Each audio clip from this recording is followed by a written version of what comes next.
مجھے کسی نے گیتا کی ایک آسان ٹرانسلیشن بھیجی، جو میں نے پڑھنی شروع کی تو دروازے کھلتے گئے، کھڑکیاں کھلتی گئیں، اور بیسک سوال یہ تھا میرے ذہن میں کہ اللہ نے سب کو پیدا کیا ہے، اور اللہ بہت ہی رحیم ہے، کریم ہے، بہت ہی کائنڈ ہے.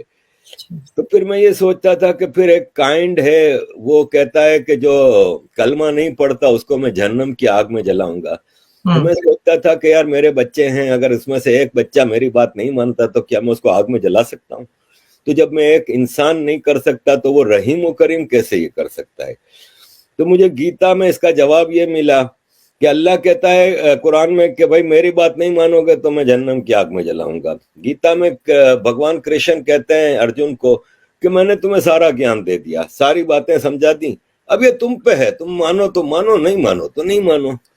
اسی طرح قرآن میں ہے کہ آپ صرف ایک اللہ کی عبادت کرو گے، باقی اگر کسی کی عبادت کرو گے تو آپ جہنم میں جاؤ گے. گیتا کہ کہیں آپ کو کنفائن نہیں کرتی کہ آپ صرف کرشن جی کی پوجا کرو گے یا آپ گنپتی جی کی. وہ کارما پہ سارا زور ہے کہ اپنے عمل اچھے بناؤ، انسان، جانور، پھل پھول پودے، ہر چیز کا خیال رکھو. اور یہی آج کا سائنٹسٹ کہتا ہے کہ کلائمیٹ کے حوالے سے اور یہ سب چیزیں. گیتا کہتا ہے کہ نرم صاف ستھری فوڈ کھاؤ، وہی آج کل بایو فوڈ کے اوپر بہت زیادہ زور ہے.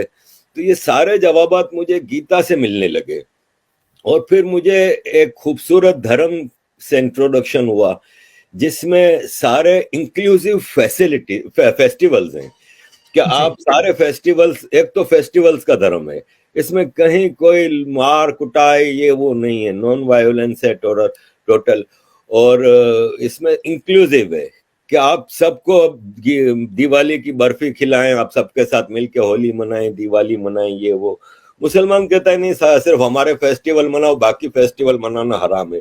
اس طرح کی کئی چیزیں مجھے کئی سیکھ ملی، جس سے مجھے یہ فیل ہوا کہ یہ جو ہندو دھرم ہے نا، سناتن فلسفی، یہ ایسا نہیں ہے جیسے ابراہمک ریلیجن میں ہے کہ ایک آدمی آتا ہے اور کہتا ہے کہ میں جی ہوں پروفٹ، مجھے اللہ نے بھیجا ہے اور مجھے یہ کتاب دی ہے اور یہ آسمان سے اتری ہے اور یہ رولز آف لائف ہیں، یہ اپنے ہر حالت میں فالو کرنے اور تلوار کے زور پہ. جبکہ سناتن 50,000 سال کے ایولیوشن سے بنا ہے، اور یہ ایک دن میں ایک کتاب میں ایک آدمی نے آ کے نہیں دیا ہے.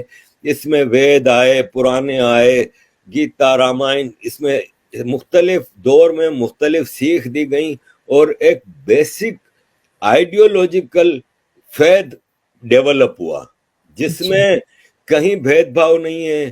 ٹھیک ہے بعد میں کوئی کہتا ہے کاسٹ سسٹم آیا، یہ سب پولیٹیکل ہے. اور یہ جب انویڈرز کا زمانہ تھا، اس میں ان چیزوں کو زیادہ ایکسپلوئٹ کیا گیا تاکہ مالائن کیا جائے ہندوازم کو، اور ابراہمک ریلیجن جنہوں نے یہاں پہ انویژن کیے تھے وہ اپنے آپ کو یہاں پہ فیمس کر سکیں یا ایڈجسٹ کر سکیں یا آکوپائی کر سکیں.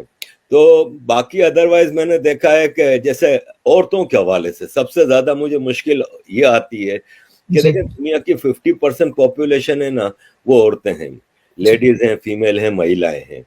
اور اسلام میں کلیئر الفاظ میں، آج صبح ہی میں نے ویڈیو لگائی ہے کہ کلیئر الفاظ میں کہا ہے کہ عورت ہے نا وہ مرد کی غلام ہے، اور مرد جب جس وقت جیسی بھی حالت ہو عورت کی وہ بلائے تو عورت اس کو اوبے کرے. اور ایک طرف کہا جاتا ہے کہ اسلام نے عورت کو اتنا بڑا درجہ دیا کہ اس کے پاؤں کے نیچے جنت رکھ دی، لیکن وہی ماں اپنے شوہر سے کے ہاتھوں پٹتی رہتی ہے، وہی ماں اپنے بیٹے کی اجازت کے بغیر گھر سے باہر قدم نہیں رکھ سکتی. وراثت میں آدھا حصہ، گواہی آدھی. پروفٹ محمد کہتے ہیں کہ میں جب گھوڑے پہ بیٹھ کے اڑ کے آسمان جا رہا تھا اللہ سے ملنے کے لیے تو مجھے جہنم دکھائی گئی، تو میں نے جہنم عورتوں سے بھری ہوئی ہے. ایک عورت نے سوال کیا کہ یا رسول اللہ ایسا کیوں تھا؟ تو بولے اس لیے کہ وہ اپنے شوہر کی بات نہیں مانتی، یعنی غلامی کرو تو تم لوگ تو 50% پاپولیشن کے رائٹس تو ویسے ہی ختم ہو گئے. جبکہ ہندو دھرم میں دیویاں ہیں عورتیں، مسلمانوں میں کوئی دیوی نہیں ہے، لیکن ہندو دھرم میں دیویاں ہیں. کہیں ہم نے ہسٹری میں ایسا نہیں دیکھا کہ بھید بھاؤ ہو کہ عورت کی آدھی وراثت ہے یا آدھا حصہ ہے یا یہ وہ. تو یہ ساری چیزیں تھی جس سے مجھے محسوس ہوا کہ the right path is to follow Gita, no other book.